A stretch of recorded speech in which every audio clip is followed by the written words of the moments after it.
by Shari Weiss, 2:22 a.m., March 22, 2018. Life and Style, a purported palace planner for Meghan Markle and Prince Harry did not tell all about their upcoming wedding, despite a new tabloid cover story. This deceptive report is actually made up. Gossip Cop can bust it. But there's a telltale sign right in the very first paragraph that the gossip magazine is full of it. A so-called source is quoted as saying, "Invitations are being sent out close to the ceremony because Harry and Meghan want to keep details as private as possible." That contention belies the article's whole premise, which is about leaking alleged details about the nuptials weeks in advance. Far from having an actual palace planner on the record for this story, the outlet actually based its report on a source who's gotten details from a palace insider helping to plan the wedding. In other words, no palace planner actually told all to the publication. At best, this is third-hand information, from the planner to the source to life. So what alleged insight does the tabloid actually offer? First, there's this source statement that anyone would rationally conclude Markle is involved in every aspect of the planning, from the flowers to the table decor. Well, it's not like it was expected she'd have no opinion at all. Then, the alleged tipster gives what amounts to another remark: she's keeping the designer of her wedding dress secret.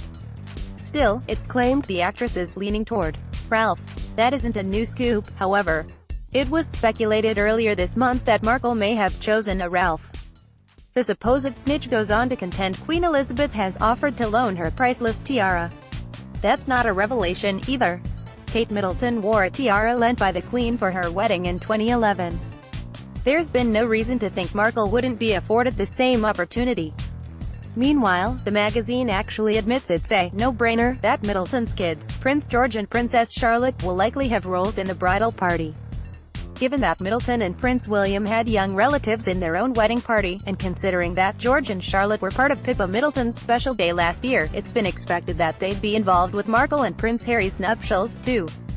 This isn't unique insight. And then comes another red flag.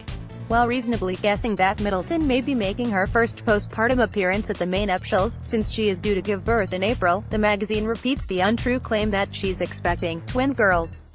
The outlet's source even asserts Markle has told her soon-to-be sister-in-law that she's welcome to bring her newborns, but Kate might want to leave the babies at home.